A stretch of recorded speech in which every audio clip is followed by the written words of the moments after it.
Hi everyone, welcome to Prudent Classes. Hope all of you are doing good. So guys, आप सब ने बहुत request करा था MCO 4 के एग्जाम पैटर्न एनालिसिस की वीडियो के लिए। तो अभी इस वीडियो में हम वही डिस्कस करेंगे हमारे MCO 4 के एग्जाम पैटर्न को। और वीडियो के एंड में I'll provide you some chapters जिनको आपको अच्छे से तैयार करना है so that you'll be able to score good marks in this particular subject. थोड़ा सा लेंदी सब्जेक्ट है, ठीक है। और in total there are 21 chapters और units for this particular subject. 21 units हैं जो कि आपको पढ़नी है। और वो लोग जिन्होंने अपनी पहले से प्रिपरेशन नहीं करी थी, आई कैन अंडरस्टैंड कि काफ़ी डिफिकल्ट होगा उन सभी यूनिट्स को कवर अप करना। तो कुछ इंपॉर्टेंट यूनिट्स बताऊंगा तो उन पर ज़्यादा फोकस दीजिएगा, और बाकी इंपॉर्टेंट मैंने क्वेश्चंस आपके प्रोवाइड किए हैं तो उनको भी अच्छे से एक बार प्रिपेयर कर लीजिएगा।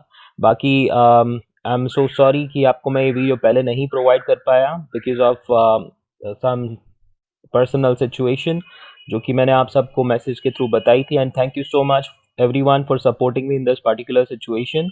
एंड आई ट्राई कि जितना हो सके मैं ज़्यादा से ज़्यादा आपको सपोर्ट करूं। अभी थोड़ा टाइम आप अपना सेल्फ स्टडी पर फोकस कीजिए। बाकी जितनी भी वीडियोस प्रोवाइडेड हैं प्लेलिस्ट में उनको भी एक बार देख लीजिएगा ताकि आपके एग्जाम में आपको हेल्प हो सके। तो जो पेपर्स मैंने यहाँ पर एनालाइज किए हैं वो किए हैं जून 2020 का, दिसंबर 2019, जून 2019, दिसंबर 2018 एंड जून 2018। एग्जाम के पैटर्न की अगर बात करूं तो क्वेश्चंस जो पूछे जाएंगे एग्जाम में वो होंगे टोटल 9, और 9 में से आपको कितने क्वेश्चंस अटेम्प्ट करने हैं? टोटल 5, ठीक है। तो ये है आपका बेसिक पैटर्न। और 9 में भी आपके कुछ क्वेश्चंस ऐसे होंगे जो कि शॉर्ट नोट टाइप के होंगे जिसमें आपके 2 या 3 टॉपिक्स दे दिए जाएंगे। 3 में से आपको 2 अटेम्प्ट करने होंगे जो कि 10 मार्क्स के ईच होंगे। या फिर हो सकता है कि पार्ट दे दिए जाएं, जैसे कि मान लीजिए क्वेश्चन 1 में आपका पार्ट दे दिया ए और पार्ट दे दिया बी, ठीक है। और पार्ट ए में भी आपके छोटे छोटे 5 मार्क्स के क्वेश्चन दिए जा सकते हैं 1 2 3 करके, और वैसे ही सेम आपका बी में भी किया जा सकता है। तो इस तरह की क्वेश्चंस भी आ सकते हैं अगर एग्जाम, जैसा कि मैंने देखा यहाँ पे दिसंबर 2018 का एग्जाम हो गया, जून 2018 का एग्जाम हो गया। तो यहाँ पर एग्जामिनर ने ऑलमोस्ट जितने भी चैप्टर्स थे उनको कवर अप करने की कोशिश करी है। तो बहुत सारे शॉर्ट टाइप के क्वेश्चंस भी दे दिए थे। तो थोड़ा लेंदी पेपर था, बट अगर मैं बात करूं दिसंबर 2019 और जून 2020 के पेपर की तो बहुत ही नॉर्मल बेसिक पेपर फ्रेम किया था जिसमें आपके 20 मार्क्स के क्वेश्चंस थे। ऑलमोस्ट एक या दो क्वेश्चंस थे जिन पे आपके शॉर्ट नोट थे। ओके, तो अगर मैं बात करूं, चलिए फटाफट डिस्कस कर लेते हैं। तो मैं भी पेपर यहाँ पर नहीं शो कर रहा, आप सबने पेपर तो देख ही लिए होंगे। जून 2020 की अगर मैं पेपर की बात करूं तो ये है आपका एनालिसिस यूनिट वाइज मार्क्स का डिस्ट्रीब्यूशन। तो सबसे ज्यादा अगर आप देखेंगे तो यूनिट नंबर 15 में से आपके क्वेश्चन पूछे गए थे 2, ठीक है। और 40 मार्क्स की पूरी यूनिट आई थी। तो कभी कभी एग्जामिनर आपका ऐसे भी कर देंगे कि एक पर्टिकुलर यूनिट पर ही ऑलमोस्ट ज्यादा वेटेज दे देंगे। तो यूनिट 15 जो कि हमारी इकोनॉमिक पॉलिसी, उसके बाद यूनिट 7 से आपके 3 क्वेश्चंस थे जो कि 10 मार्क्स के ईच थे। यूनिट 10 से आपका एक क्वेश्चन था 20 मार्क्स का, यूनिट 20 से एक क्वेश्चन था 20 मार्क्स का, यूनिट 2 से था एक क्वेश्चन 20 मार्क्स का, यूनिट 3 से एक क्वेश्चन था 20 मार्क्स का, यूनिट 8 से एक क्वेश्चन था 20 मार्क्स का। बाकी यूनिट 13 और यूनिट 18 से एक क्वेश्चन पूछे गए थे 10 मार्क्स ईच। तो सबसे ज्यादा वेटेज की अगर मैं बात करूं तो यूनिट नंबर 15, 7, 10, 20, 2 और 3 और 8 इन्हीं से आपका था। और इनमें से आपका जैसा कि आप देख सकते हैं कोई भी 5 क्वेश्चंस अटेम्प्ट करने थे। आप included all those questions which were asked or the options that were provided to you. तो 9 जो क्वेश्चंस थे जिसमें आपके कुछ शॉर्ट नोट थे, शॉर्ट नोट्स के पार्ट भी थे, तो उनमें से आपको कोई भी 5 अटेम्प्ट करने थे, ठीक है। नाउ बात करेंगे दिसंबर 2019 के पेपर की। तो दिसंबर 2019 के पेपर में आपका पेपर काफी सिंपल फ्रेम किया गया था, बेसिक क्वेश्चन ही थे, लेकिन ऑलमोस्ट आपकी जितनी भी इंपॉर्टेंट यूनिट्स थी उनको कवर अप किया गया था। जैसे कि यूनिट 2 में से एक क्वेश्चन पूछा था 20 मार्क्स का, यूनिट 6 में से एक क्वेश्चन था 20 मार्क्स का, यूनिट 8 जो कि है लेबर लेजिस्लेशन उसमें से एक क्वेश्चन था 20 मार्क्स का, यूनिट 10 जो कि कैपिटल मार्केट है, बहुत ही इंपॉर्टेंट चैप्टर, एक क्वेश्चन 20 मार्क्स का, यूनिट 12 में से भी एक क्वेश्चन पूछा गया 20 मार्क्स का। अब देखिए ये जो कॉर्पोरेट गवर्नेंस का चैप्टर है ये टॉपिक इंपॉर्टेंट काफी ज्यादा है। यूनिट 14 में से एक क्वेश्चन पूछा गया था 20 मार्क्स का, यूनिट 15 देख लीजिए फिर से एक क्वेश्चन पूछा गया इसमें से 20 मार्क्स का, यूनिट 20 में से एक क्वेश्चन पूछा गया 20 मार्क्स का, और यूनिट 4 में से 3 क्वेश्चन पूछे गए थे बेसिकली, जिसमें से 2 अटेम्प्ट करने थे आपको 20 मार्क्स के, ठीक है। तो कुछ बेसिक चैप्टर्स हैं अगर मैं बात करूं, जैसे कि पॉलिटिकल एनवायरनमेंट है, आपने फर्स्ट ईयर में भी पढ़ रखा होगा पॉलिटिकल एनवायरनमेंट के बारे में। तो इन चैप्टर्स को आप सिर्फ अगर थोड़ा रीड भी करके जाएंगे तो you'll be able to write your answer if you are finding any question in the exam. Now MCO 4 के जून 2019 के पेपर की बात करेंगे हम। तो जून 2019 में आपका यूनिट 11 से एक क्वेश्चन पूछा गया था 20 मार्क्स का, यूनिट 16 से एक क्वेश्चन पूछा गया 20 मार्क्स का, यूनिट 1 से दो क्वेश्चंस थे आपके, यानी कि पार्ट में थे। देख लीजिए यहाँ पे, आप देख लीजिए जितने भी क्वेश्चन यहाँ पे पूछे गए हैं वो पार्ट में थे, ए और बी, ए और बी, ए और बी, ठीक है। तो दो क्वेश्चंस थे, 10-10 मार्क्स ईच, 20 मार्क्स का टोटल था हमारा यूनिट 1 का वेटेज। यूनिट 3 से भी दो क्वेश्चन थे 20 मार्क्स के, यूनिट 7 से भी दो क्वेश्चन थे 20 मार्क्स के, यूनिट 8 से टू क्वेश्चन 20 मार्क्स, यूनिट 9 से दो क्वेश्चन 20 मार्क्स, यूनिट 13 से दो क्वेश्चन 20 मार्क्स एंड यूनिट 20 फिर से आपका आ चुका है दो क्वेश्चन 20 मार्क्स। तो यहाँ पर अगर मैं बात करूँ तो यूनिट नंबर 15 से आपका कोई भी क्वेश्चन नहीं आया, लेकिन जो बाकी की हमारी इनिशियल अगर चैप्टर्स की बात करूँ, जैसे कि 1 हो गया, 3 हो गया, ठीक है, 7 और 8 हो गया, 11 हो गया, तो ये कुछ चैप्टर्स हैं जिनसे आपका बहुत ज़्यादा क्वेश्चंस आते हैं, तो इन पर आपको ज़्यादा फोकस देना है। बाकी मैंने यहाँ पर आपके जो इम्पोर्टेंट चैप्टर्स हैं उनको आगे बताया है, तो उन पर आप एक बार ज़रा ध्यान दीजिएगा। नाउ दिसंबर 2018 और जून 2018 के पेपर की जो मैं बात कर रहा था, काफ़ी ज़्यादा डिस्ट्रीब्यूशन किया हुआ था इन पेपर्स का, और बहुत सारे क्वेश्चंस पूछे गए थे आपके। तो सारी ऑलमोस्ट देख सकते हैं, ऑलमोस्ट जितनी ज़्यादा यूनिट्स थी कवर अप की गई हैं जो दिसंबर 2018 के पेपर में।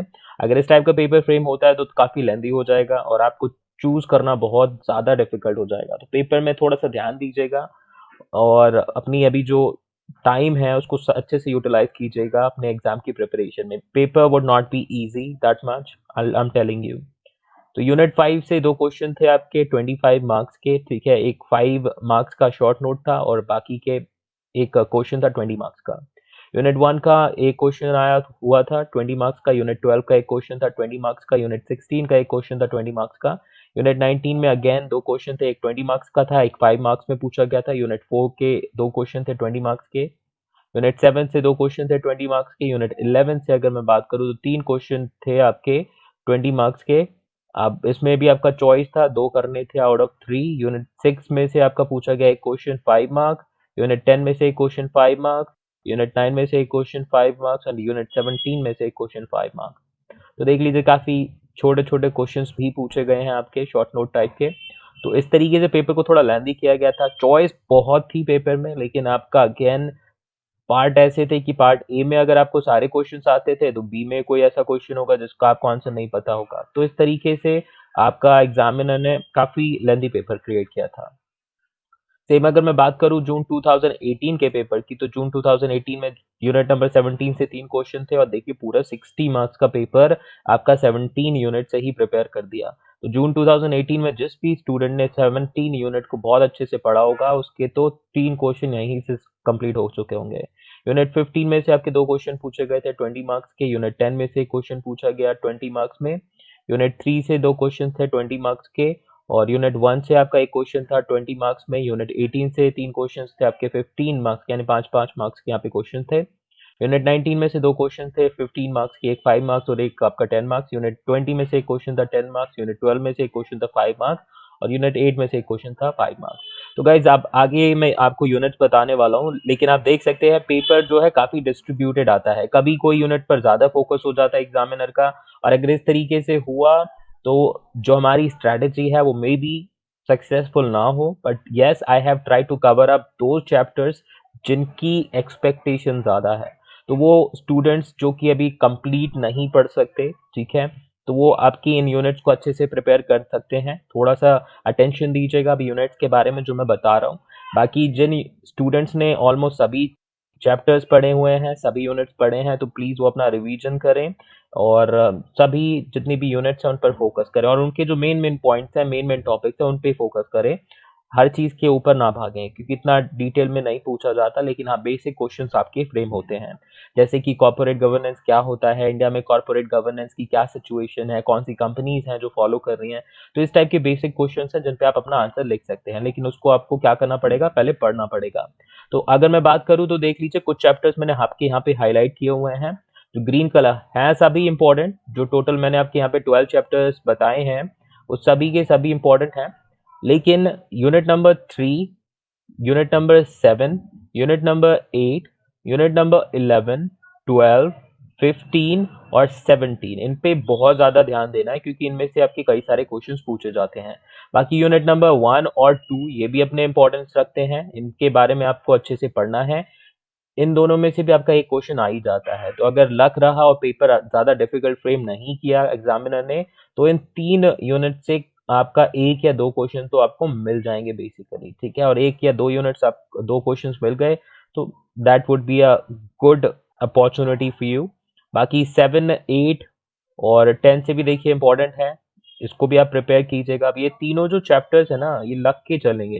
कैपिटल मार्केट क्या होता है उसके बारे में आप यहाँ जानेंगे, फिर कैसे रेगुलेट किया जाता है कैपिटल मार्केट को, वो आप 11 में जानेंगे, फिर इन्वेस्टर प्रोटेक्शन के बारे में जानेंगे। तो ये चैप्टर्स अगर आप लग के पढ़ेंगे तो आपको बेनिफिट देंगे। बाकी यूनिट 15 और 17 की अगर मैं बात करूं, तो यूनिट 15 जो है हमारा वो भी काफी इंपॉर्टेंट है। यूनिट 17 में इकोनॉमिक रिफॉर्म्स के बारे में है। इससे पहले का जो यूनिट है आपका 14, अगर टाइम मिले तो आप उसको पढ़ सकते हैं, अदरवाइज 15 पे ज्यादा फोकस दीजिए, इससे ज्यादा क्वेश्चन पूछे जाते हैं, ठीक है।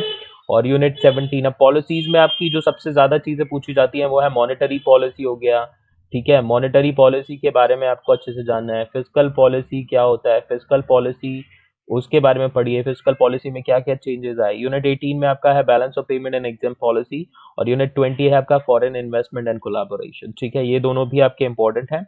इसके अलावा अगर मैं बात करूं, एक और चैप्टर है जो कि है यूनिट नंबर 16, जिसका नाम है स्मॉल स्केल इंडस्ट्रीज, ठीक है।